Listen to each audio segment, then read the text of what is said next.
والله يدعو إلى دار السلام ويهدي من يشاء إلى صراط مستقيم. Assalamu alaikum, peace, and welcome to you to our program, The Beauties of Islam. Beauties of Islam is a program designed specifically to bring out the beauty and the understanding of what Islam is really all about. My name is Yusuf Estes, and for the next few minutes, I want to talk a little bit more about the subject that I've been preaching on, the subject of the beauties that we find in Islam when we look at it from a different perspective.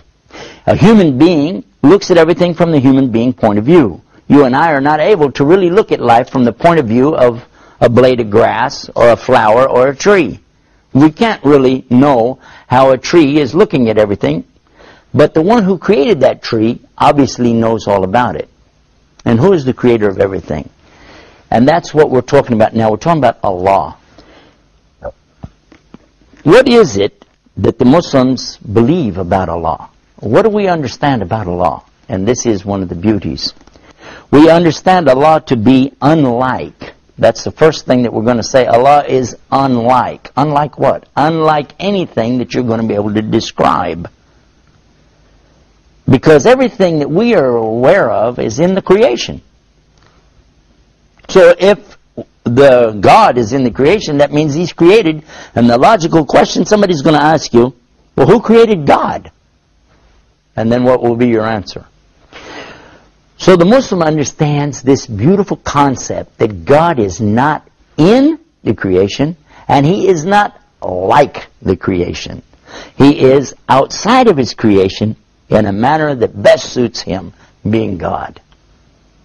One of the things, there's a question that comes up a lot, can God do anything? Well, for the one who believes in a God, they will say, yeah, He's God. He can do anything He wants to do.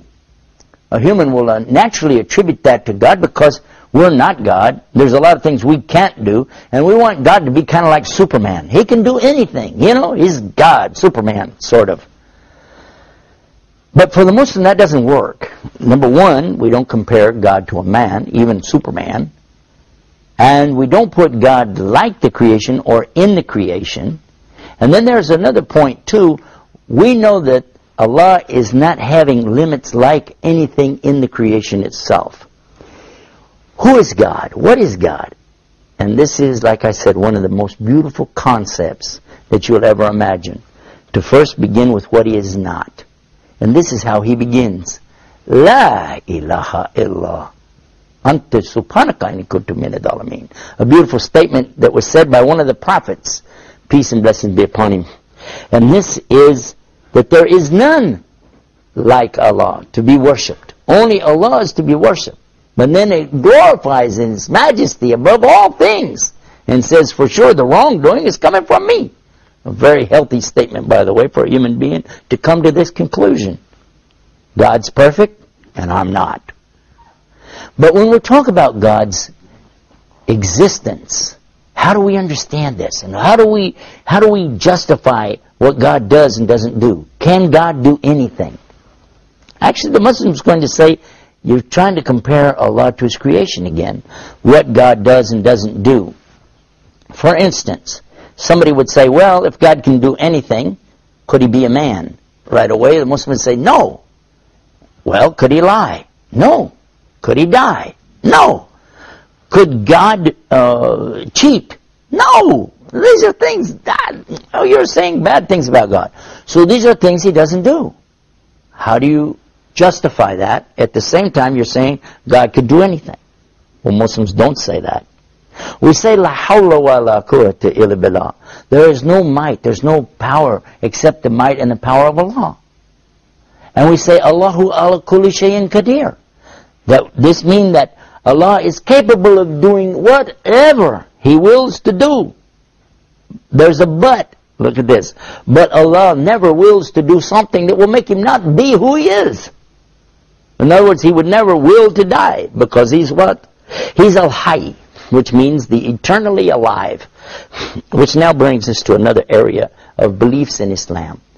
And that is that Allah is the epitome of each and every one of His characteristics. This is a beautiful teaching. And it's something you really need to reflect on and think about, because the more you think about this, the more you begin to understand a whole new concept, something that maybe you never thought about before. Allah says in the Quran, "Laysa kamithlihi shay'in wa huwa samiun basir." The meaning here is He is not like anything. And what is this next part? Samiun basir. It means all hearing and all seeing. Even this is not like the creation, because the creation, there's nothing in creation that can hear everything or see everything, is there? There's nothing in creation that has this kind of ability. And why? Because Allah is not in the creation. These are just a few of the things to give you a little tip of the iceberg. Now what I want to do, I want to let you think about what I'm talking about, so that this steeps in. It's going to take a minute for you. So you just let that seep in there for a minute. Take a break. We're going to come right back. I want to pick up right where I left off and continue with this beautiful concept in Islam. It's the concept of who God is and who He isn't. And all of that's going to be right here. So sit tight. We're going to be right back with more Beauties of Islam. Islam is keeping up the pace. Islam is for every race. Hayya,